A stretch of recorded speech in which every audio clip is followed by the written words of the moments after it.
अरे बाप रे। आही बाप का भइल हमरा बबुआ के।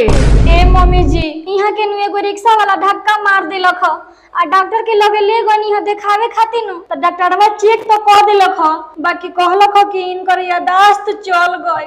अरे हमर बेटा ई का हो गई। तो क्या हुआ आंटी? देखो तनी नु मम्मी जी अभी यहाँ के रहुओ के नहीं खींचिन। अरे कनिया तू अपना माई के लगे फोन करके कह द कि उनका दामाद के याददाश्त चल गई।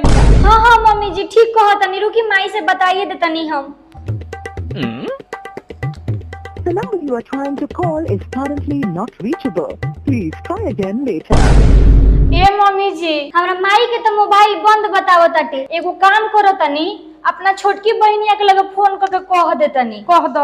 अरे तेरा बहन के कहाँ से फोन लागी? काले उनका मोबाइल हम बनवावे के दिले बानी, आज ले मोबाइल है बनले नहीं है।